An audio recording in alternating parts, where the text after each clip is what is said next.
Big Rab Show Podcast is kindly sponsored by G1 Reeds. They are the champion's choice, with many bands around the world playing G1 products, providing everything you'd need to hit the circle or the big stage. So, check out g1reeds.com as they keep the lights on here at the Big Rab Show Podcast.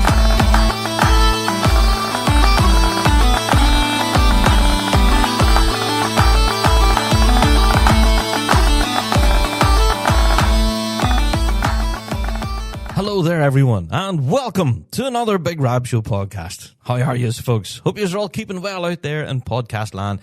Yeah, we're about to get into quite an interesting topic of the week this week. And now, full disclosure, this is not going to be a usual Big Rab Show podcast because, we wanted to dedicate a bit of time to go through some of the myths that are out there in relation to pipe band, well, specifically competing pipe band rules.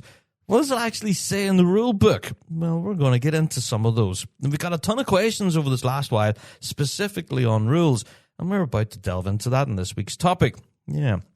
But first of all, let's get through our introductions then, shall we? If this is your first ever Big Rab Show podcast, then you are welcome. We are the show for the bagpiping folk. We reflect everything in the bagpiping world, be it Celtic music, folk music, or indeed our bread and butter, which is competitive piping and drumming. Each and every week we're here talking about what we know and love to be the music of the Great Highland Bagpipe and its people. And yeah, like every other podcast under the sun, yep, we do have a Patreon. If you would like to help support us, you can. You can go over there and click on support. And for your trouble, you'll be treated to all sorts of amazing goodness with extras. Yes, including our weekly Fuse FM Ballymoney radio show, which is broadcast live every week. Now, last night's show actually was a lot of fun, and if you did happen to miss it live, well, there's your opportunity. Go over to Patreon, hit support, and yeah, you can download it. It's up there now. Every single week we upload our Fuse FM show, so if you do happen to miss it live, then you can catch up on Patreon. It's 2-hour live every week, and I don't know, there's a massive back catalogue over there now. You're talking years worth of radio show stuff up there, so there's a wealth of great music. Plus, there's all sorts of, behind the stage kind of dailios, interviews, performances, little exclusive things, episodes of Rab Show Plus as well, all up there on Patreon. So shout out to our Patreon faithful. You guys are awesome. Yes, you are. Right, with each and every episode of the Big Rab Show, we do open our door to listener mail. And this week is no different. bigrabshow@gmail.com. Now, as I said, this week is kind of a special episode, so we don't have any weekly drone this week. And as far as listener mail is concerned, most of the commentary we've received is all about the UK Championships. Not all of it positive. Yeah, but that was a while ago, and that was last week's pod, but it seems to be the outfall from the UKs is still happening, so there we go. We'll move on. But yeah, a lot of commentary actually from this past weekend from the Ards and North Down Championship there. And yeah, what a great competition that was. So for all of that information, I guess, and all of the performances from that, it is up there now on our YouTube channel. All right. I know, sounds like a shameless plug. It absolutely is. But yeah, the Ards and North Down Championship, all of those performances, all up there now on our YouTube channel. Go and check it out. So, as we mentioned, we don't have any weekly drone or anything like that this week, unfortunately. But, we will be presenting in the next week's show. So, if you do want to send us in your own weekly drone, of course, you can go to our website, thebigrabshow.com. There's a big button, top of the page. You can't miss it. It's bright red that says weekly drone. You can click on that. Let us know your thoughts and feelings, warts and all. And, yeah, we'll ask JD to bring that to a future show. Yeah. So, all of that aside, as we did mention, this is kind of going to be a bit of a specialist episode where we delve into the rule book. Yeah, there's a lot to consider here. And yeah, as far as news and updates and that are concerned, we're going to be leaving that mostly until next week's podcast as we're warming up for the Scottish Championships. Yeah, we've got to talk about that, don't we, this weekend? Whoa! Yep. We'll get into it now in a minute or two, but before we do, I'm going to take myself a wee break. I'll be right back after this. Right, folks, I want to tell you about a brilliant new app called MusoLink. It's from Matt Fraser. Yeah, the same guy behind the B-flat tuner. And it's all about helping you track your music practice smarter. You can record your sessions using AI, add notes, get reports, and keep yourself accountable. But what really makes it stand out is the social side. It's like Strava for pipers. You can follow your mates, give them kudos, leave comments, and stay motivated together. Loads of bands are already on board, including Scots College, Hawthorne, and loads of others who are making big moves. So, if you're prepping for this year's World Championships or just want to get better, search for MusoLink on the App Store now. And once you're there, why not give the Big Rab Show a follow and we can push each other over the line.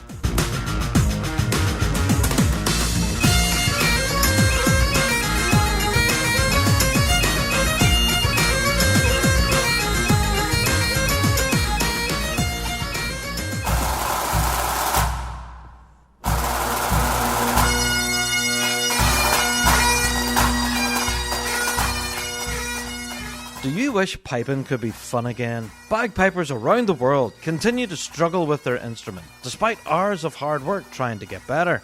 Bagpiping should be fulfilling. Your hard work should pay off, showing improvement and the freedom to express yourself musically. Or why do it? The Dojo University believe every piper should be able to free themselves from musical frustration, proven over more than a decade of successful teaching and accessible anywhere with an internet connection. The Dojo is unlike any other bagpipe learning experience in the world. Let the Dojo channel your enthusiasm into a fun and fulfilling program that will empower you with the knowledge to fall in love with piping all over again. So go to dojouniversity.com/Big Rab and take advantage of our 30-day free trial of Dojo Premium membership. Join the global community of students today and rediscover the fun of bagpiping. dojouniversity.com/Big Rab for a 30-day free trial.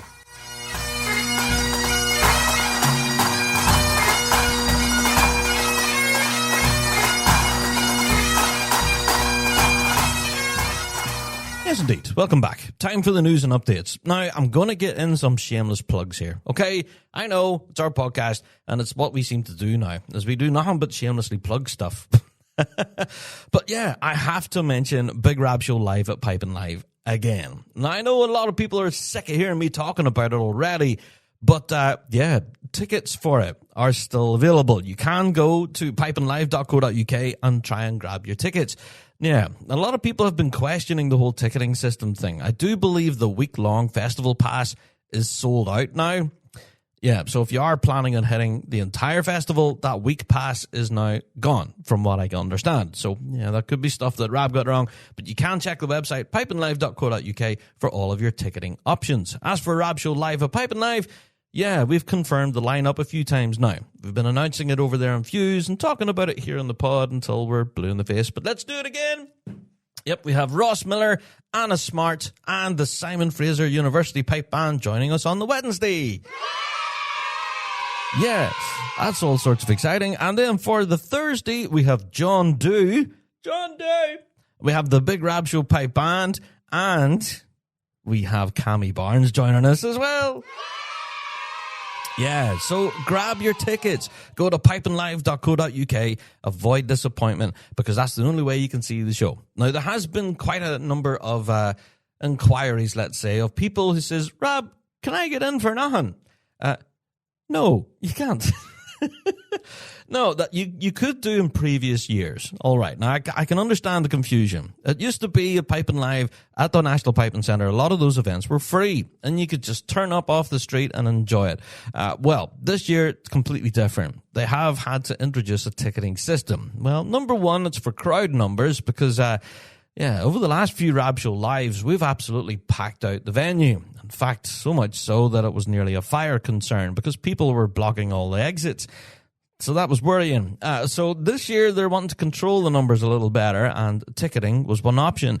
Also, the cost of everything has certainly increased, and Piping Live are not immune to that. Yeah. And as a way to try and cover some of those costs, ticketing also had to be brought in. Now, those tickets aren't exactly extortionate. You know, for what you're getting, honestly, a full day's entertainment with some amazing music on offer. Well, yeah, honestly, it's cheap at twice the price. So I know I seem to be in shameless plug territory, but go along, pipeandlive.co.uk, go and grab your tickets. All right? I've said it once, I've said it twice, said it a dozen times. Rab Show Live at Pipe and Live is going to be a big one. And we encourage you to go and grab your tickets. All right. Let's move on. Let's talk about the Scottish Championships this weekend, okay? Now, as we mentioned on Fuse FM Ballymoney last night, this is going to be, well, it's going to be really the first proper big major. All right. Now, the UK Championships, we spoke about it last week, about how the excitement level just wasn't quite there. And the entry figures definitely showed that too. The amount of bands that were on offer at the UKs were certainly down from previous years. Now, of course, we did talk all about that being the choice of date and why a lot of the Northern Irish bands might not have done that journey across to Edinburgh. Well, it's behind us now. Let's talk about the Scottish, because this weekend in Dumbarton, the numbers are definitely a lot healthier. Yes, there's a lot of great piping action to be at this weekend in Dumbarton, and I can't wait for it. Do you know what? Dumbarton is kind of a weird competition this year as well, because normally Dumbarton would be the last competition in the calendar before the big one. But the way that the calendar has fell this year, everything seems to be running that bit later. And as a result, August is quite a compressed month. And we have the Euros and Worlds within very close proximity to each other. Now, it has helped the Euros because we're seeing quite a number of international bands competing at the Europeans this year, but it's also hurt as well because a lot of the Northern Irish bands simply just can't afford it. Yeah, to skip across that Irish Sea in such close proximity to each other, it's financially not viable. Anyway, let's talk about the Scottish. It has lost a bit of its edge because it isn't the last major before the Worlds. That's maybe the only downside here from all of this. But this is going to be very exciting for a lot of reasons. Whenever you go through the actual draw, some of these grades, man, I just don't know how they're going to fall down when it comes to the prizes. It's going to be mad. So let's get into it. The draw. It's all up there now on the RSPBA.org. You can delve into it at your own leisure, but we're going to delve into it here in the Rab Show. Starting with Novice B, we have 16 bands in here. Now, that's a healthy grade right there. Let's go through it. We have Dunoon Grammar School, yes, Stirling and District Schools Junior, Oban High School, Falkirk Schools, Tynecastle Youth Community Pipe Band. There you go. We have Falkirk Schools, 25, Renfrewshire Schools Development Band, the High School of Glasgow, North Lanarkshire Schools, Burnt Island and District, West Lothian Schools, Kintyre Schools, Bucksburn District, we have the Isle of Arran Music School, Lochgilly High School, and Dollar Academy. Serious amount of schools in there, isn't there? But it's brilliant to see, isn't it? Yeah, and getting a run out in Dumbarton for the Scottish. So 16 bands there in total. Good luck, everyone. So that grade all kicks off at 10 a.m. in the morning. Moving on to Novice Juvenile A, then we've 10 bands in total. Again, it's going to be an all-school affair. We have the High School of Dundee. Yes. Then we have Peoplesford, Ballgall, and Bathgate, Caledonia. They're not a school. Yeah. Moving on, we have Lochgilly High School, Preston Lodge High School. Go on, the PL.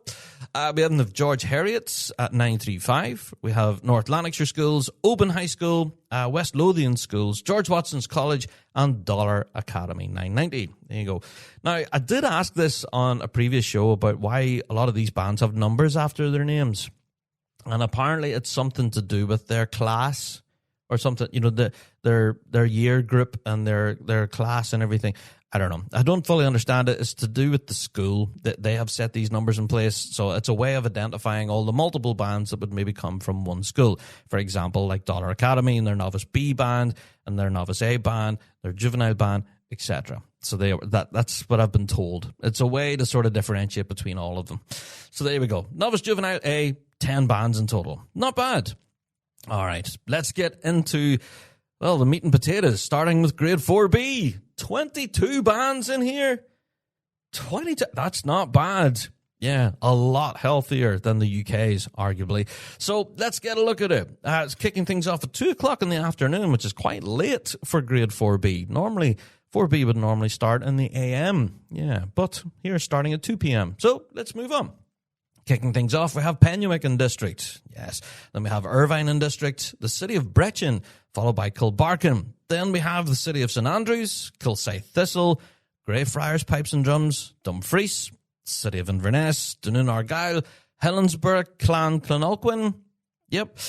Paisley and District, RBL. Dumbarton and District, Granite City. City of Discovery, Ellen and District, RBL. Arbroath, First Troon Boys Brigade, City of Aberdeen, Barhead and District, Uddingston Strathclyde, and Queensferry.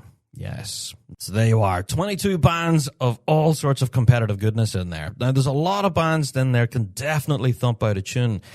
Yeah, so I would urge you to pay some attention to 4B. Now, I do know that it's a huge grade sometimes, and some of the performances might not be the absolute optimum, but trust me, there's a lot of hard work happening here at grassroots level. Any one of those 22 bands in that circle are definitely worth their salt and can really thump out a tune. And there's quite a number in there, actually, that I am really keen to see.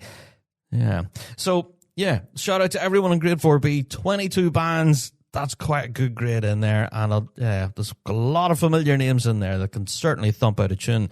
And, we'll delve into all of the detail of who won what on next week's pod. Good luck, everyone, in 4B. All right, moving on to Grade 4A then. 14 bands in total here. Yeah, quite a sizable, good grade here. Yeah, kicking things off at 10 a.m. in the morning, we have Govan Community, followed by Perth in District. Then we have the Vale of Athol. Then we have Troon Blackrock, followed by Denny and Dunnypace Association. Yes, they're 4A band. Then we have Coulter in District, followed by the RAF Central Scotland. There you are. Then we have Elgin in District, Williamwood, Kirkcaldy in District, Stockbridge, the Ratae Pipe Band. I still don't know how quite to pronounce that band name, by the way. So if you can help me out there, yeah, let me know. Ratae, Ratae Pipe Band. Yeah, so they're in there. We have the East Ayrshire Caledonia Pipe Band, followed by Strathendrick, and that finishes the grade. Yeah, it's 14 bands, and again, some huge names in there. Can I make a prediction? Absolutely not. No. I can't. 4A is kind of on a par with 4B right now. It's a very mixed bag where any one of those bands could absolutely nip into that top spot. So, yeah, good luck to all 14 of you in there. Yikes. All right, moving on. Our juvenile grade, we have the usual 5, so no surprises there. We have George Watson's College, Renfrewshire Schools, Preston Lodge, go on the PL. Then we have Dollar Academy and George Heriot's. There you are. So our usual 5 in the juvenile grade. There you go. Moving on to grade 3B then. Yeah, we've 13 bands in total here. Ooh. Now, what's interesting about the draw here for grade 3B is that we've seen Kilbarcan Pipe Band, who were drawn 10th in the grade. They've actually been moved, and they will be playing first. Now, that could be for a multitude of different reasons. They may well have other commitments that day, and perhaps playing at 10 past 2 in the afternoon doesn't suit. So they've had to move it forward to play at 10 to 1 in the afternoon. A little bit earlier. So, yeah, these things can happen. They can, happen on request. And it is done with consultations with other bands within that grade. So, yeah, what we've seen here in the draw, an official move of the draw time. And Kilbarcan will be playing number 1 in 3B. There you are. Followed by the Mid-Argyll Pipe Band, then Wallastone and District. And I believe this is the first time we'll see the Royal Army of Oman. Yes. I'm looking forward to seeing them. Then we have the Lower Clyde Pipes and Drums. Yeah, the City of Manchester. Yeah, hi, City of Manchester, by the way. Have you seen any of the little clips and stuff from that? Anyway, go and check it out. Yeah, Rothesay and District are in there. We have Scottish Borders. Yes, Stockbridge, Tweedvale, Camelon and District, Fraserburgh RBL, and Ballyboley from Northern Ireland. There you go. So, yeah, there's a lot of great music in 3B so far this season. And honestly, again, I know I've said it for 4A and 4B, but there is a lot of names in there that would commonly be in the prize mix. Yeah, I know I singled out a few bands there that I'd be particularly interested in. Of course, Kilbarcan can certainly thump a tune. City of Manchester, looking forward to hearing them as well. Stockbridge, always a good tune from them. Ballyboley have been doing really well here in Northern Ireland as well, so in particular, keen to see them. So, yeah, a lot of good music to be played there in 3B. So, 13 bands in total, including an earlier entry from Kilbarcan and a bit of a move in there. So, yeah, interesting grade, that one. So, good luck, everyone, in 3B. Moving on to grade 3A, arguably, I think that is the biggest grade on the day. Well, in comparison to 4B, I think it's about the same. 4B had 22, and 3A also has 22. Yeah, let's get into the draw, shall we? All right, kicking things off at 1:30 in the afternoon, we have the Irvine Memorial, followed by Clocker and District. Then we have Buck and Peterson. Then we have Mulgai, City of Stirling. Yes, we have the City of Discovery, Arbroath. Then we have Texo, Deeside, Caledonia. Yes, we have Johnstone, their 3A band. We have the Major Sinclair Memorial in the mix there. Kind of middle of the pack there, draw number 10. Then we have the McCalls, Mackenzie Caledonian. Yes, Methuen District, Uddingston, Strathclyde. Go on, the Uddy. Good stuff. Then we have McNeilstown. Yes, Macanta. Then we have Dunbar, RBL, City of London. Now, they're a band that's been really impressing me sound-wise. Don't know if you've heard them. Ooh, go and check out the City of London. They're blowing a big tone at the moment. Yeah. Then we have Burnt Island and District 1245 to be precise. Yep, shout out to Burnt Island. Then we have the City of Newcastle. Yes. Pitlochry and Blair Athol Pipe Band. The Livingston Caledonia Pipe Band. Whew. We'll talk about them in a second. And the City of Inverness. There you go. Grade 3A. Quite packed. Yeah. And there's a lot of bands in there that are knocking on the door at Grade 2.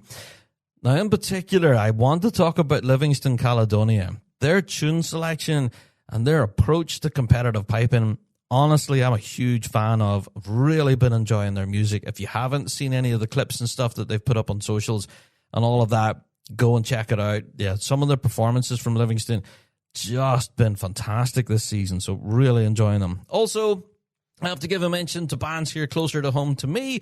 Of course, our All-Ireland Drum Corps champions, McNeilstown, are in the mix there. So that's going to be an interesting dynamic. McNeilstown have been really thumping a good tune this year. Along with the Major Sinclair Memorial as well. They've definitely been playing a very strong tone game this year, finding sound at a lot of our minor competitions here on this side of the Irish Sea.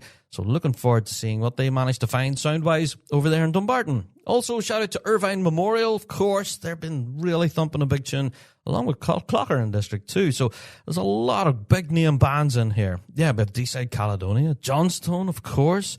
City of Stirling Pipe Band have been thumping a good tune too.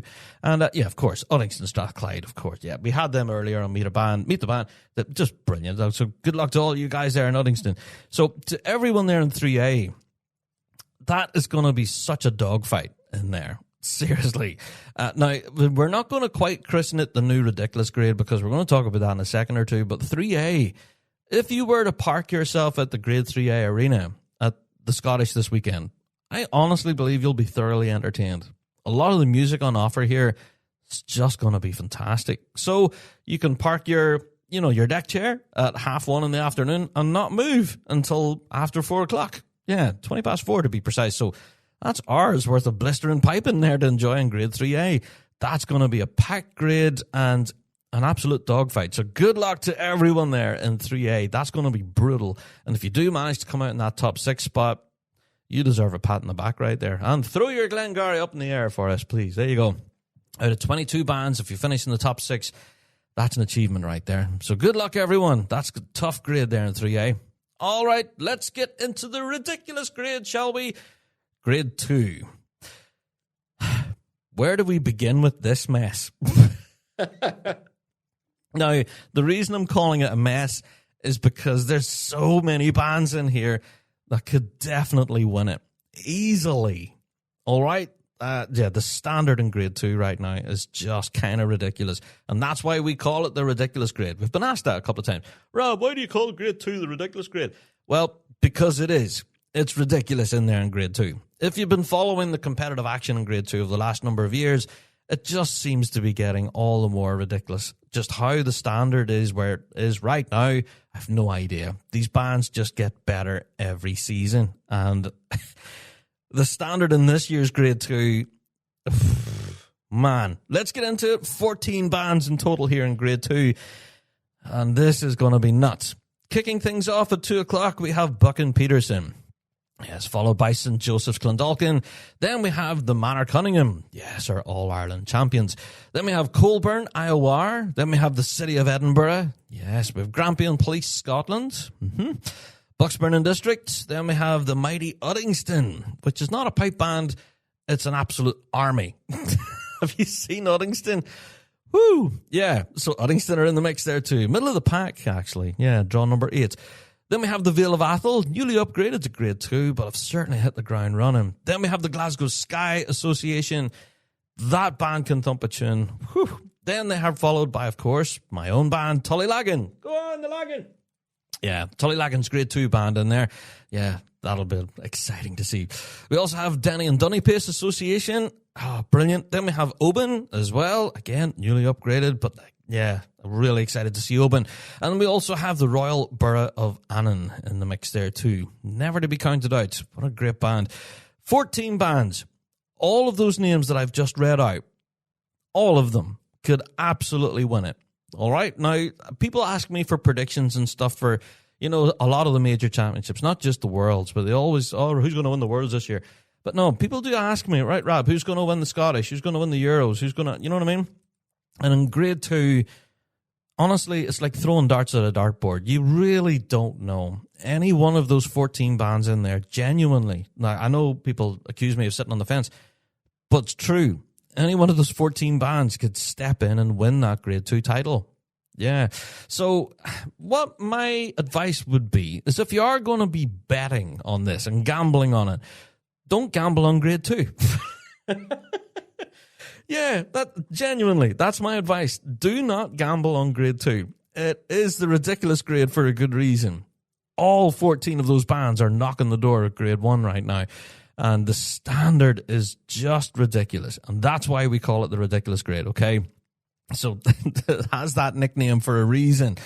Good luck, everyone there in grade 2 at the Scottish this weekend. That is going to be a tough contest, for sure. And, good to see a number of travelling bands, actually, from this side of the Irish Seas. Good to see St. Joseph's, Manor, of course, Tullylaggin, and others that are making that big trip across. That's going to be such a difficult contest there. There you go. Good luck in grade 2. Yikes. All right, on to the big grade then on the day, the mighty grade 1. Now we have our usual 10. Yes. We have the Field Marshal Montgomery, Inverarian District, Scottish Power, People's Ford, Bogall and Bathgate, Shots and Dyke Caledonia, Closkelt, Johnstone, St. Lawrence O'Toole, Ravara, and Police Scotland Fife. There you are. So we've 10 bands in there in total. And yeah, to whittle that down to a final top 6, don't know. Again, this is similar to the ridiculous grade in grade 2. How to make a prediction here? Just don't know. Because honestly, whenever you look back at the UK Championships where we had 3 grade 1 big guns in there, there was a limited number of bands in grade 1 at the UK, so we can't really use that as a measuring stick for performance. So this genuinely, I think, is the first time we're going to see bands in there, all 10 of them in grade 1, throwing digs, as they say here in Northern Ireland. So, yeah, they're going to go into that circle, start throwing digs around them, and we'll see who's going to come out as champion. Yeah. Field Marshal Montgomery have definitely been impressing this season so far with their All-Ireland Championship win. Inverarian District, of course, can definitely thump a tune. People's Ford, Bogall and Bathgate, come on.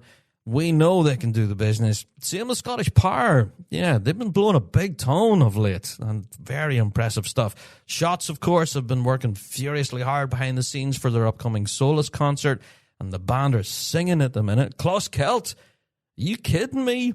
The tone that band has right now, along with that new medley selection and all of the work that they've been doing, Closkelt band are absolutely thumping at the moment. Johnstone Pipe Band, again, another band with a big sound. And, we talked about it on a couple of podcasts ago. Their drum corps will be going through a bit of a transition at the end of the season. So they're going to be quite keen to have, a good swan song, I guess, for their lead tippers. So they're going to want to, lift some silverware this year. So I'm very keen to see Johnstone, who will be hungry this year. Very exciting. Also, St. Lawrence O'Toole, of course, following their big concert, The Lark in the Evening, and their appearance at the Kids with Cancer Charity Night, and not forgetting those performances at the All-Irelands and the UKs.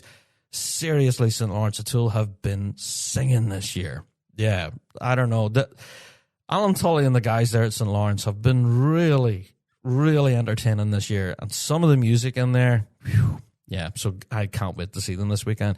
Ravara Pipe Bands, yes, we know they're newly upgraded in grade 1, and a lot of people aren't expecting much from Ravara this season. Obviously, they're, just getting the grass under their brogues for a while and settling into grade 1. However, I wouldn't sleep on Ravara, by the way. Yeah, a lot of their performances, especially at some of the minor competitions here in Northern Ireland, have been absolutely blistering. And yeah, Rivara are not just phoning it in. They're not just filling out the numbers in that grade. They're definitely in there swinging. So, yeah, watch out for some sucker punches from Rivara. I'm likening this to a boxing match, aren't I? Yeah, well, Rivara can certainly throw digs, and I'm looking forward to seeing Rivara in the circle this weekend. It should be exciting. Also, a band that have definitely hit the ground running this year, Police Scotland Fife. Yeah, I know a lot of folks listening to the pod right now will be huge fans of Fife Police, and yeah, of course, following their concert earlier this year in Aberdeen, that band, I don't have words for Fife. That they are just so entertaining. And I'm really curious to see where they're going to fall down in the prices. Yeah, I would argue that any one of those 10 bands, including Fife, would definitely be worthy of that top 6, top 3, top 2 position. Yeah, it's going to be exciting. So there you go. That's your Grade 1 competition this weekend for the Scottish in Dumbarton. Yeah, so as for my thoughts and feelings about this, yes, I know the excitement just isn't where it normally would be for Dumbarton, you know, with being the last major in the calendar before the big yin. This time it's different. That does kind of take the edge off a little bit, but it's still very exciting all the same. Yeah, because this is the first proper big competition where a lot of these bands will have a chance to have a swing at each other. Again, I'm bringing in fighting references, but it's going to be very entertaining. Also, we have a full complement of drum majors as well in action. Now, I know I haven't mentioned them here, but that draw is still available up there now as well. You can go and check out all of our drum majoring action. So good luck to all of our drum majors. There you go. Okay, so we have the Scottish Championships pretty much covered at this point. And yes, I know there's a wealth of other piping news and views from around the piping world that we should be covering right now. But as we said, this is going to be quite a specialist episode where we're concentrating on the rule book from the RSPBA headquarters. And we're going to get into that in this week's topic. All right, so yeah, for a more detailed podcast, we'll possibly delve into all of those details next week on the show. If there is anything in particular that you do so feel aggrieved that we didn't cover this week, you can email us in bigrabshow@gmail.com, and we'll do our best to cover it in a future Big Rab Show. Okay, so every now and again we do these special episodes, you know, where we try to delve into some of the more nitty-gritty stuff, and we think that this is a good opportunity at this point in the season, right ahead of the Scottish Championships, to kind of dispel some myths. Yeah, so let's do it. I think it's time for me to go and get myself a big cup of tea at this point. Yeah, it's time for the topic of the week.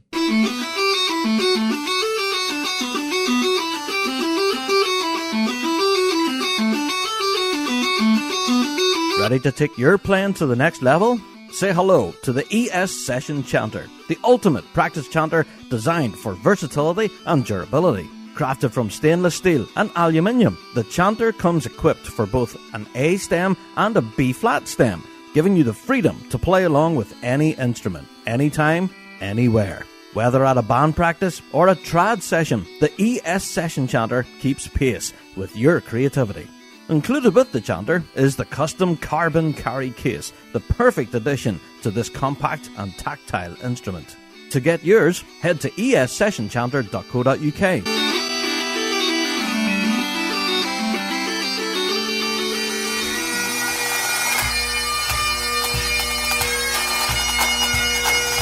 Kingdom Thistle Pipe Band Supplies for all your pipe band and marching band needs. Supplying everything from uniforms and instruments to custom designed bass drum heads. They offer it all. Not forgetting their exclusive Kingdom Gilly Brogues and George Boots, crafted by bands for bands. Kingdom Thistle provides expert product advice and an industry-leading drum refurbishment service to keep your equipment in top-class condition. Also, shipping worldwide. So, stop by their store in Fife or visit them online at kingdomthistle.com for all your pipe band and marching needs.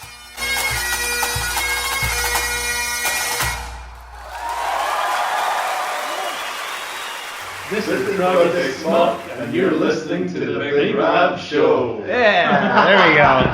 All right. Yes, indeed. Time for topic of the week. Well, yeah. First of all, before we get into this, I have to be very specific, okay? We're going to be talking about the rules of pipe band competition. We're not going to be talking about what exactly judges are looking for and things like tune selection and all of that kind of stuff. The actual musical side of it, no, that's not what we're going to be talking about here. We're actually going to get into the weeds with the actual rules. What do you need to do to be an active, competitive pipe band in the circle. Now, there's a lot of myths out there. There's a lot of rumors and conjecture about different things that could get you disqualified or even kicked out of the arena and banned for life and all of this stuff. There's so much out there that is basically untrue.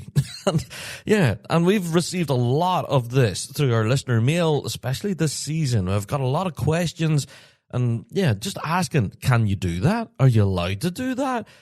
Right, so this week's episode, we're going to dispel some of the myths. We're going to actually look up the RSPBA rules. Now, that's what I'm going to stress here at the beginning of this. This is the rule book as according to the Royal Scottish Pipe Band Association headquarters, okay? Where you're competing right now, they can differ. Yes, depending on your region, on your own local pipe band association, the rules can change. So this does not talk about minor competitions which are held domestically. These are the rules for major championships, okay? The ones that the RSPBA headquarters folks would put on. And yes, if you do want to compete at one of those, then you have to adhere to their rules. So you will find a lot of common ground here. A lot of the association branches will kind of use this as a rule of thumb. And then there would kind of little minor tweaks here and there, depending on the branch. And that's what we found. The Northern Ireland branch, we do have some differences, to RSPBA HQ. And we've noticed other branches all around the UK and around the globe for that matter, that all have little subtle differences. Some bigger than others. But we went to the official rule book from the RSPBA headquarters themselves. So this is, how they believe the competitions should happen. Now, at the very beginning, I'm going to start with dress. Now, this has been a very common question here on the pod.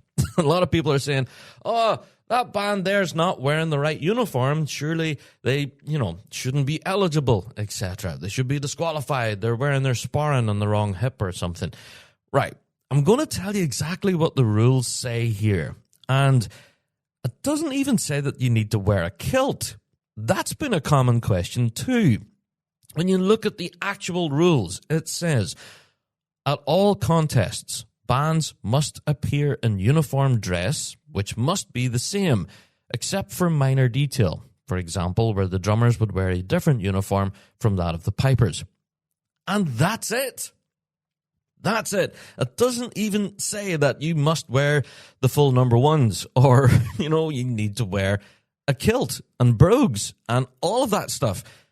No, if all of your band decide to turn up in t-shirt and jeans, as long as it's a uniform dress and it's all the same, then according to the rules, you should be allowed to enter that contest. Isn't that interesting? So will we see pipe bands standing in that circle with jeans and hoodies? Who knows? But that's what the rules say. Moving on, it says any further exception must have the approval from the Board of Management. Okay, now I believe this is for pipe bands that we have seen, especially in recent years, that have mixed kilts throughout. Yeah, there's a number of bands out there who don't have like one set tartan. Yeah, and they all have like wearing different kilts and from different locations and things. And you see them listed on the entry forms and in the programs. When it says tartan, it says multiple. Those bands would have got the approval from the Board of Management. Now, whether that's the board at RSPBA headquarters or the board of the actual competition or the branch that's running it that day, either way, that band would need to have got approval from the board, according to the rules. Just going to read that one more time. This is a common question. People say, there was one player that didn't have a Glengarry on. They should be disqualified. All right, whenever it comes to dress, it says, at all competitions, bands must appear in uniform dress, which must be the same, except for minor detail. All right?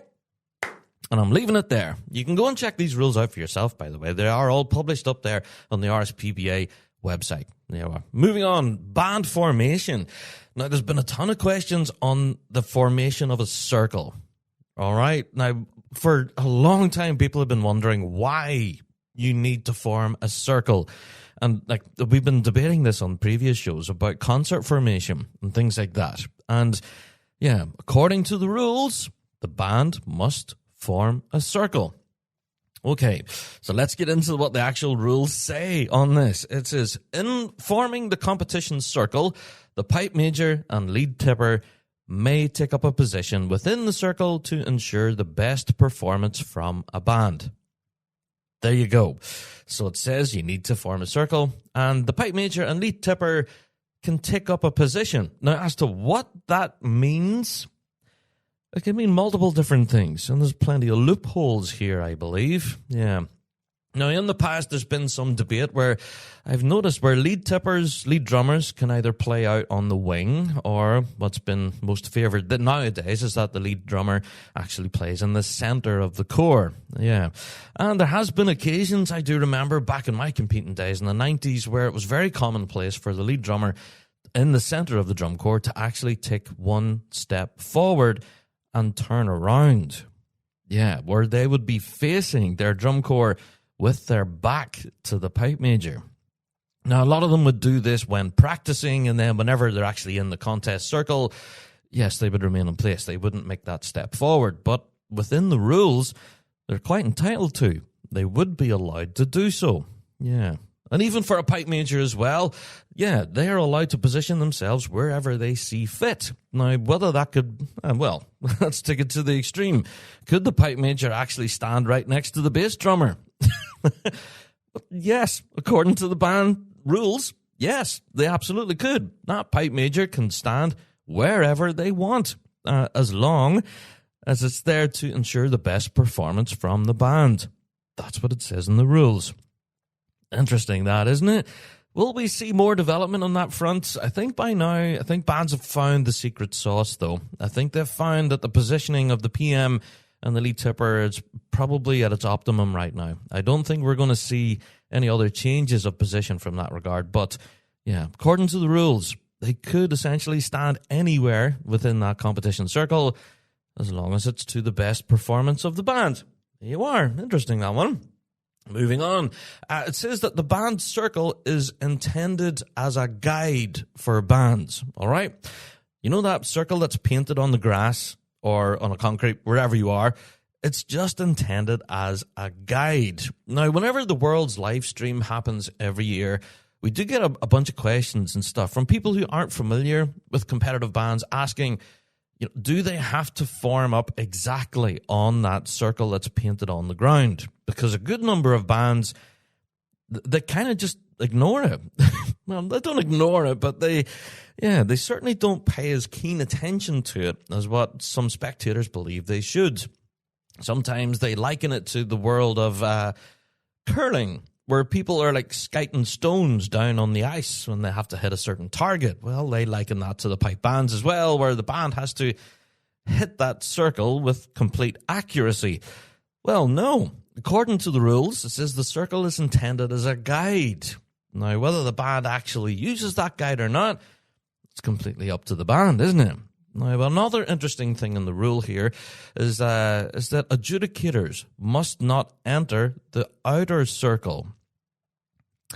Now, that's an interesting one, and a rule that I think on occasion may have been breached at certain competitions, but anyway, that's for another conversation. But yeah, there are supposed to be two circles, all right, and they do have official measurements. Now, I did spend a bit of time to actually look up what the measurements are.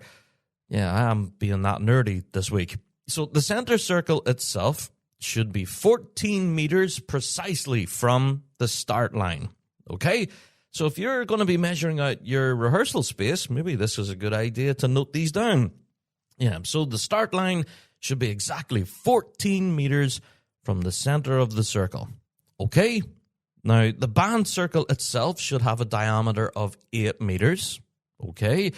Hopefully those of you out there that are taking notes or, working on your mathematics, wondering what a diameter is. Yep. The pipe band circle should have a diameter of 8 meters, and the adjudicator circle is that bit larger and should have a diameter of 14 meters. Hence, it would give a gap of 4 meters between the band and the adjudicator. Okay? Isn't that interesting? Yeah, because that rule there on band formations, when it's talking about the band circle, it does say that adjudicators must not enter the outer circle, providing that 4-meter buffer. Yes, and it is in the rules as well about how close an adjudicator can get to a performing pipe band, and it does mention that adjudicators cannot approach any more than 4 meters close to the band. That's interesting, that. Yeah. Now, honestly, it depends on the arena. Obviously, at a major championship, those arenas can be huge and there's tons of space to move around for both the band and for the adjudicators alike. But for smaller competitions, that can be a challenge. Now, whether they can completely enforce that 4-meter buffer, that remains to be seen. Yeah, very much depends on the arena itself. But for the likes of the Worlds, one of the biggest majors in the calendar, of course, this will be enforceable. The band has the circle of 8 meters diameter, and the adjudicators have a further 4 meters outside of that. That's interesting, isn't it? There you go. So, yeah, there has been some debate around this about the competition circle. Why do the bands need to form in it in the first place? It's there in the rules. Yeah. Is that circle painted on the grass? Is that the target? Do bands absolutely need to hit it? No, it's just there as a guide. And yeah, if the band decides to completely ignore it, so be it. However, we do have official measurements there, and you can use these in your own rehearsal space if you have that room, I guess. 14 meters from the start line, and the band circle should have a diameter of 8 meters. There you are. So, there are various different rules around band numbers, okay? Now, we've spoke about this possibly whenever we first started this Big Rab Show podcast. That was a huge topic at the time, and we were talking about player numbers. In recent years, I think since post-pandemic, they have relaxed the rules around player numbers, you know, how many pipers you need and how many drummers you need, etc. That has been relaxed since post-pandemic. There used to be minimum requirements for every band, and no maximum is another thing that we were talking about here, the player cap. Yeah, we do have a minimum of competitors that you need to bring to the circle for each grade, but no maximum. So that's an interesting one, that. And we've talked about that here on the show, but what I'm talking about, the number of players here, number of performers, under the rules, there's been a few questions asking, well, what happens when things go wrong? Say, for example, if a drum head was to burst, or you drop your stick, or heaven forbid you throw a drumstick and it's landed really far away and you can't get it. And even from a piping point of view, what happens if a reed falls into the bag, or a stock falls out, or something really catastrophic happens and that essentially knocks that player out? Well, according to the rules, if during a performance the band plays with less than the requisite numbers of players, the band shall be disqualified. Now, what I mean by the requisite number of players, if, for example, your band has the absolute minimum required, okay, yes, you will be allowed to play, but every one of those players must start and finish the performance. Yeah, now that's a common question. Now, thankfully, most of the bands that I have seen this happen to, it's dreadful when it happens. Don't get me wrong, and for that individual, for that player, it's the end of the world. I have been in that position myself. I have burst drum heads. I have dropped drumsticks. Thankfully, so far, nothing's happened to me piping-wise, but I have seen it happen many other musicians out there, and it's a nightmare. But thankfully, for all of those bands, they have had more than the minimum requirement. So if that player had to drop out or had to stop playing because their instrument failed or anything else, well then, yeah, they didn't risk qualification because they were still over the minimum. But that is a concern for bands who are at that minimum point. You know, if you have only just reached your total number of players to hit the start line, well, then you're hoping everyone's going to make it from the start to the end. There you are. So that's in there. That's in the rules. People have asked that question many times. Oh, Rab, what happens if a reed falls in the bag and that player breaks down? You know, is that a disqualification? Well, technically, no, if the band has the right number of players in there to sustain that player dropping out. All right? So if your numbers do drop during the performance, then it's not a straight disqualification. All right? It just goes on numbers of performers. Just wanted to throw that out. Another common question, actually, this is an interesting one. People have been asking questions about the best bass section prize that are given out at local minor competitions. And there is a rule about this. All right. So let's get into that. Local competitions where a prize is awarded for the best bass section, only bands fielding not less than one bass drummer and one tenor drummer shall be eligible for the prize. Yeah, there's been occasions where this has been called into question, where bands have stepped into the circle with no tenor drummers and having just one bass drummer, and then wondering why they might not have been eligible for the best bass section prize. Well, there you are. It's in the rules. You must have at least one bass drummer and one tenor drummer to be eligible for that prize. There you go. Hope that answers that question. Yeah, there's been a lot of speculation about that, especially some of our lower grade performers would have just one bass drummer and then wonder why they didn't win the best bass section prize, for example. There you are. The band must also have a tenor drummer in that case. So there you are. That's in the rules, folks. I know you might think it's stuff that Rab got wrong. But right, I want to get into the actual contest performance bit. Away from the personnel and all that kind of stuff. Yeah, how does this work? This competition stuff. All right. Now, I think one of the top questions is whenever a pipe band goes to the line and the pipe major says, halt. All right. Some pipe bands have the option of remaining at attention. Now, I don't know why this is a question, but I think 9 times out of 10, the pipe major always says, band, halt, and then band, stand at ease. Now, the pipe major has that option. And 9 times out of 10, they do say for the band to stand at ease and relax themselves. However, there have been some bands that do go to that line and remain at attention. Yeah, that's a thing. I've seen it happen. And sometimes that's up to the pipe major. It's up to them. Totally. Also, there's been an argument about whether bands should have the pipes under their arm, which is called pipes down, or should they have the pipes on their shoulders, which is called pipes up. So, again, that's on the pipe major. They do have that option.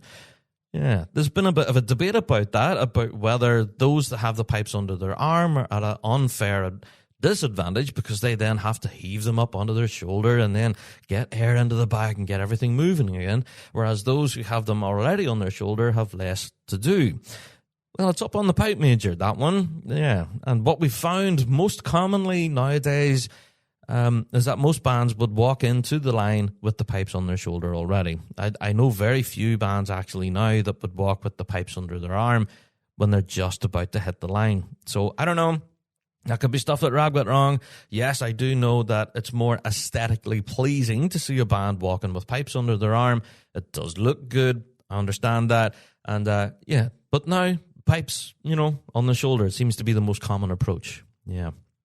So, another common one, and I think most people would already know this, but after halting at the start line, no one is allowed to withdraw. Okay? Now, you will never see it happen where a band would walk up to the starting line, pipe major would go, band, halt, stand at ease. Then the pipe major go through the band and say, right, you're dropped, you're dropped, you're dropped.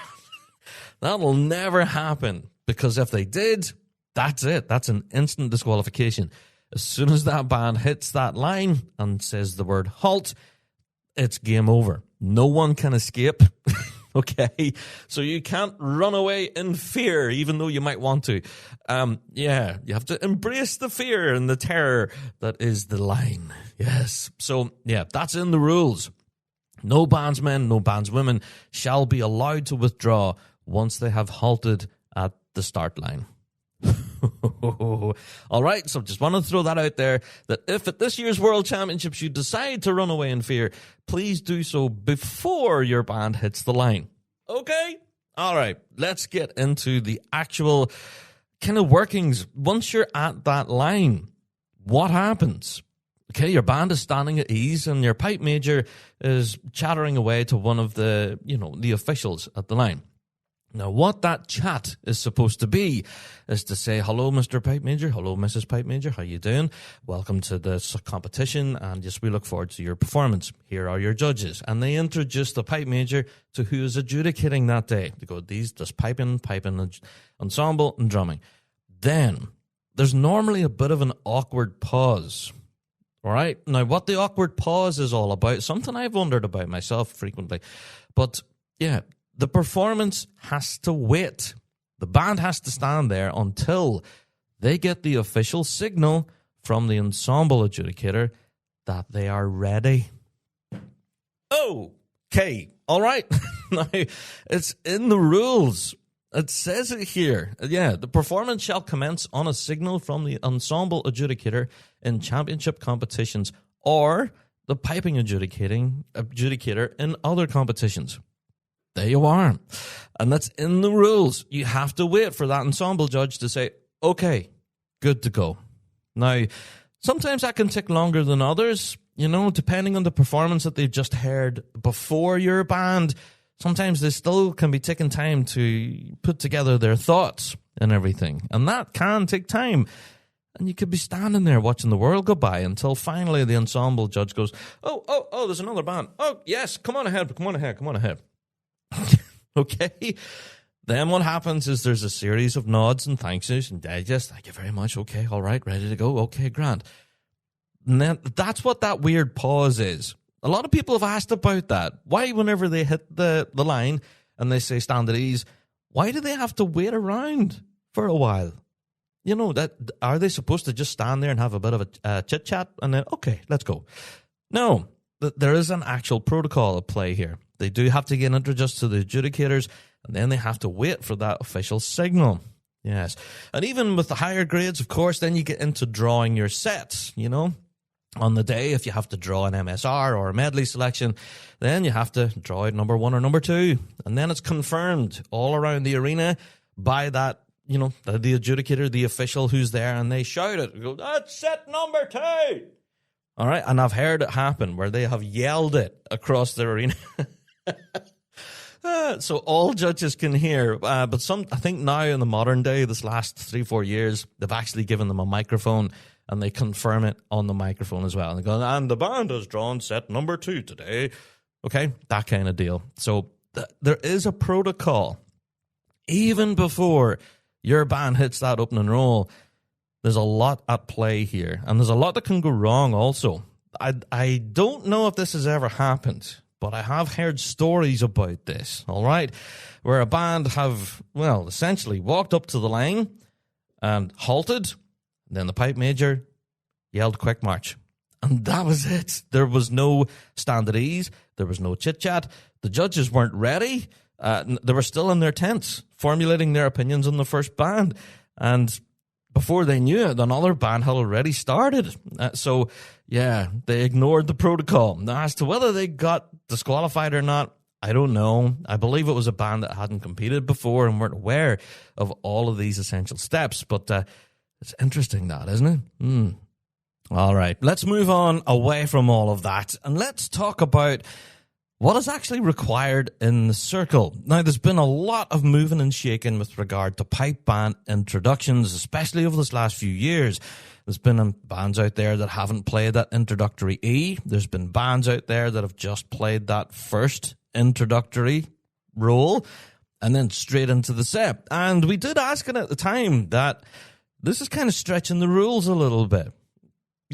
Pushing boundaries and all that, because obviously what the norm is that the pipe major measures out the tempo, says quick march, everyone steps off on the left foot, and they hit their 2 3-stroke rolls, all right? Up, E, and you're supposed to hit an E, and then you're into the first gym. All right, that's the norm. That's been the tradition now for countless years. But bands have been changing that up this last while, looking for that extra edge. What they've managed to find within the rule book here is really quite interesting. Whenever you look at the actual adjudication portion of the rule book, it really makes for an interesting one. So I want to get into this. Bands of late have been pushing that boundary, and as it turns out, they've been pushing it all within the bounds of the rules. Will we see any more, kind of pushing things? I guess we will. But anyway, let's get into what the rules actually say. Now, in the very beginning, it says, the musical performance shall be adjudicated from the first stroke of the first 3-pace roll on the quick march. Now, that is an essential. Okay, it's in the rules. That bit will never change. Yes, set in stone. So there has been speculation in the past about whether a pipe band will step off and not have any introductory rolls at all. Well, no, that's not possible. Looking at the rules here, it says the performance will be adjudicated from the first stroke of the first 3-pace roll on the quick march. Now, when that little bit added into the end there, on the quick march, when that was added in, I'm not sure, but I do remember some performances famously. I think it was the 78 that played that walking song that was played not on a quick march tempo. That was interesting. Yeah. So that's the rules. Will we ever see it change? I don't know. But yeah, the beauty about all of these rules, by the way, is that they can all be changed. They can be debated and talked about at a future AGM. And yeah, we could change the course of competitive bands. But yeah, so far, that's set in stone. You have to have at least one 3-pace opening roll on the quick march. Interesting that, isn't it? You know, we have seen a lot of bands doing that now, just playing that one introductory roll. The likes of Closkelt recently have been doing it with their medley selection. We've seen People's Ford, Ballgall and Bathgate, and Inverary are doing it as well. And I dare say there'll be others that'll be pushing that boundary too. So, yeah, an interesting one, that. But it's all within the rules. Moving on. Right, this was updated just this past year. Yeah, the introductory tempo shall be not less than 60 paces per minute.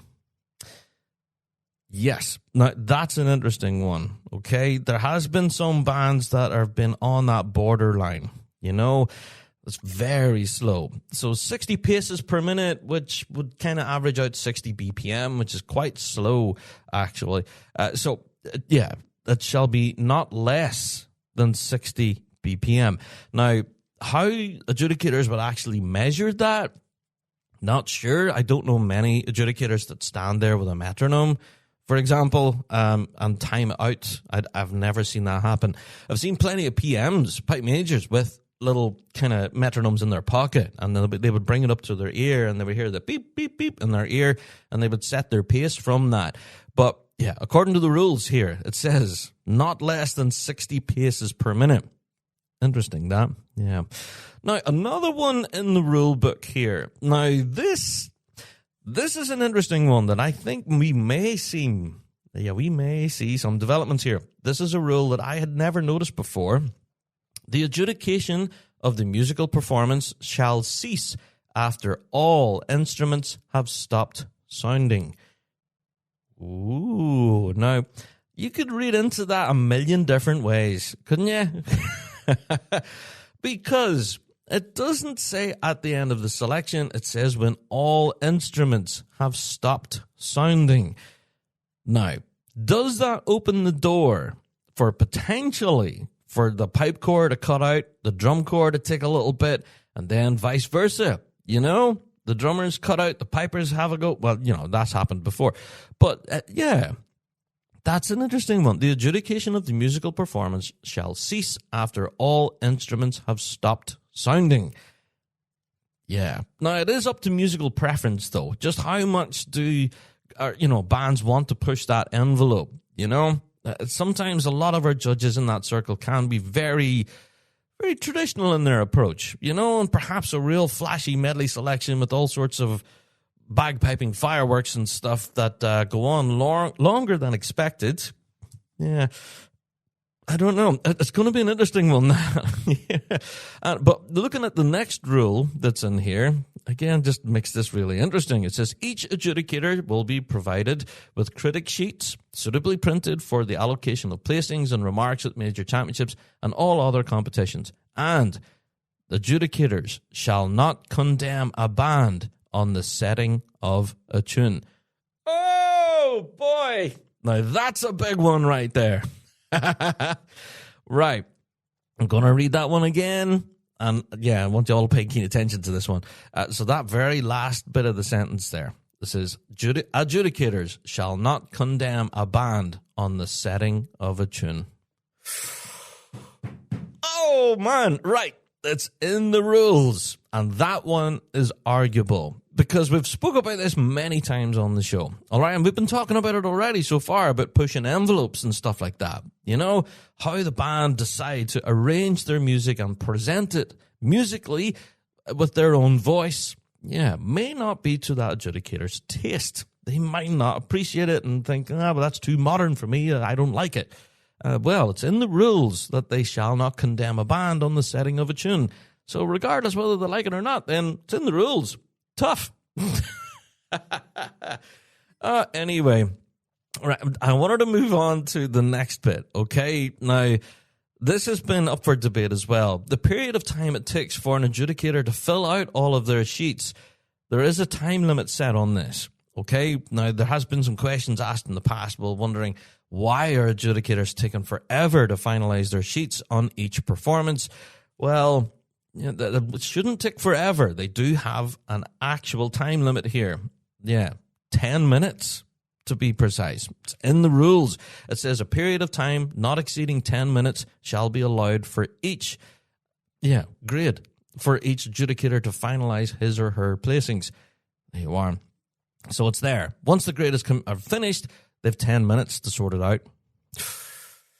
10 minutes, boy. There you go. So it's in black and white. Okay, we're going to stick with adjudicators for now, all right? Because it's one of the most interesting bits around the rules and stuff.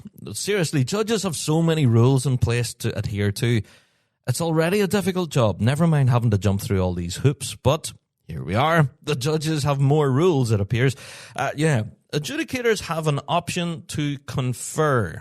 Now, this has been raised in the past. A lot of people have seen judges talking to each other whilst in an arena, and they're asking, is that allowed?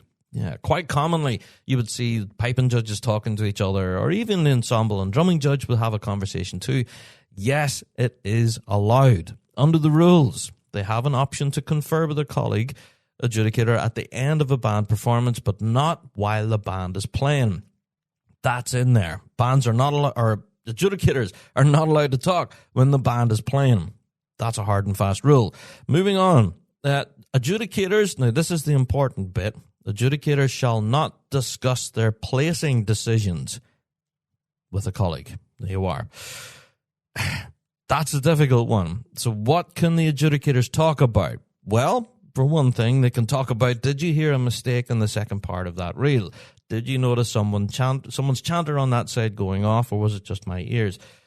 For example, drumming judges can discuss with ensemble judges as well. Did I hear something wrong there with the tenor drumming? Perhaps, what did you think?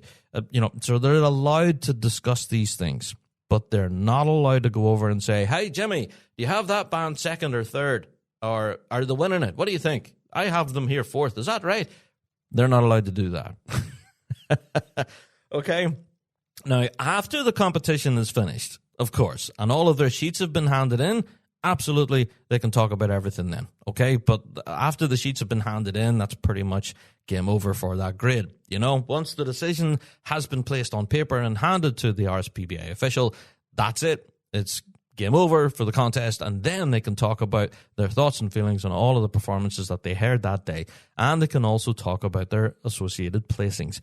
There you are. It's in the rule book. This was brought in actually in 2018 and was discussed quite a lot. There was a lot of debate about this as to what exactly could be discussed in that circle between judges. And yeah, it was decided that they can talk about the musical performance presented in front of them. Also talk about any issues that they maybe thought they might have heard on the other side of the band, because sometimes bands can be quite large and they do need to confer and say, hey, there was a problem with the Fs here on my side. Was there anything over there on yours? For example. So that's one of the things that they can talk about. But as for actual placings, that's a big no-no. But it's in the rules here. Brought in 2018. There you go. Also an interesting one. I don't know whether there has been many questions about this, but I thought it was interesting that adjudicators cannot disqualify a band. Did you know that? I didn't know that. Yeah, normally I would have understood that in the competition arena that the adjudicators were, the overarching power over everything. And if they decide that a band should be disqualified, well, yeah, they can do so. But no, they can't. Adjudicators cannot disqualify a band. There you are. So I just wanted to throw that little tidbit in there. That was interesting to me. So there you go. Again, all those rules about adjudication are all up there. As far as who can disqualify a band, I'm not sure. I think it's down to possibly one of the officials, that guy that does the conversation at the line. Perhaps they have the overarching power. I don't know how that works. Maybe that's something I can investigate fully, but there you go. Now, whenever we're coming to the actual competition results, now we've spoke about this before, where bands can win things on preference, okay? So say, for example, there's a band who is absolutely tied on points.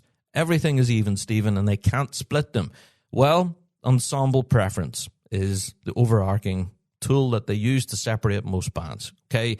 Ensemble, yes, that is an entire podcast in itself, the ensemble world, and is one that we've been trying to put together now for best part of a year. We've been speaking behind the scenes to a lot of ensemble judges, and a lot of their opinions are really quite detailed. Yeah, now they really get lost in the weeds sometimes as to what good ensemble is, and it is the intangible X factor when it comes to piping and drumming. Now we have been working on this for best part of a year. We have lots of detailed notes, and what we're finding that there is a lot of common ground with a lot of these judges, and they're all looking for the same thing. So we are nearing the completion of this, okay? Our ensemble episode will be hopefully published this year, but this has been a real labor of love. There has been a lot of very strong opinions on what good ensemble is, and a lot of them agree and some of them don't. And some of those disagreement points on ensemble, that's the gray area that we're finding. And that's the intangible stuff that you can't actually note down on paper, that you can't explain in words. And that's what makes this piping game so interesting. But yes, just to put it out there, if a band is completely tied on points, it comes down to ensemble. All right. Now, if it's not ensemble and you can't split them, well, then it goes down to the second preference, which is the piping total. All right. Then after the piping total, it goes to the drumming total.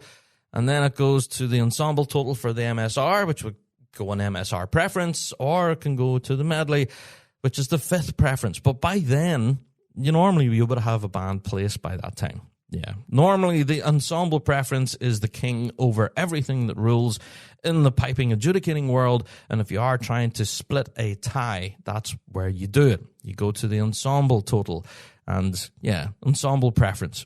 That has been the difference between first and second place in so many competitions that I've been a part of. And as long as I've been reporting on bands, ensemble is king. Now, there has been that argument that we have two piping judges in there. We have one drumming judge and one ensemble judge. There has been some discussions, of course, and I think it's even been discussed at headquarters level at recent AGMs that perhaps we need two ensemble judges and two drumming judges. Now, that's a difficult one right there. Yeah, I don't know where I fall on that argument. Yeah, I can see the advantages behind an additional ensemble judge and an additional drumming judge. I can see the advantages, but at the same time, the logistics of that, having so many judges in there, I don't know. That could be untenable. Yeah. So, folks, ensemble is king. Whenever you're talking about the prizes and all the rest and how it's decided, okay, that should be the number one thing that is on top of everyone's list, okay? Is it all down to the piping? No. Is it all down to the drumming? No. It's down to the full package. How your band presents itself musically together. There you go. So, folks, that's been a little bit of a walk through some of the actual rules from RSPBA.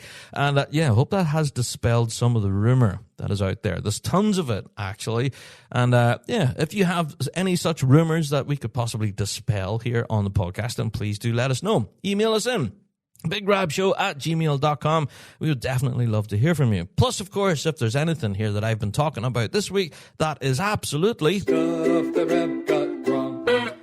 Yeah, please do let me know. And as I said, all of these rules that I have been quoting here on this week's show is all RSPBA from the website, direct. That's direct quotes, okay? Now, where you're competing right now in your local branch could be completely different, all right? So all those rules that we were mentioning there could be different in your own location, but this is how they see things running as far as a major championship is concerned. Here you are. So, folks, that's it for another Big Rab Show podcast. Hope you enjoyed that. And, yeah, this took quite a bit to put together, and we thought that it was worthy enough of a specialist episode this week. Yes, we know we're right in the thick of the competition season right now.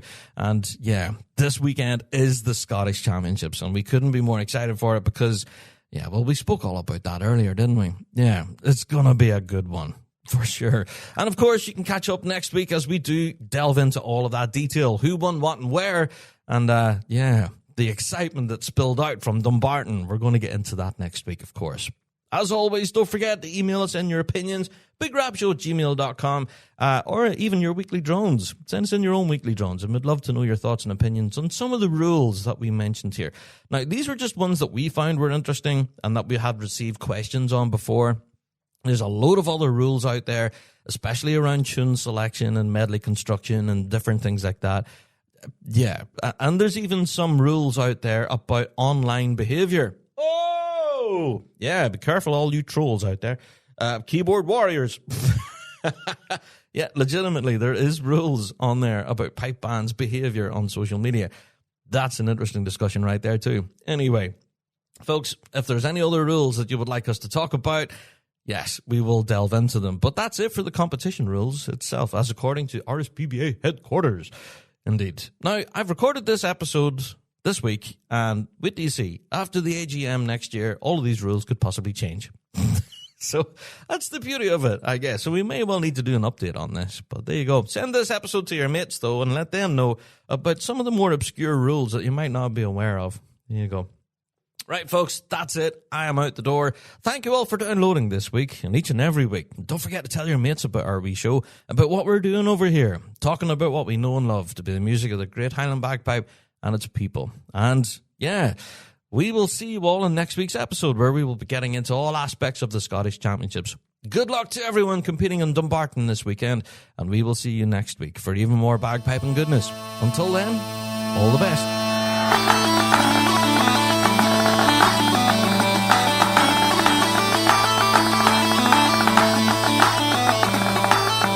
Well, that's it for another Big Rab Show podcast. Thanks so much for downloading this week, and a special thank you to our sponsor, G1 Reeds.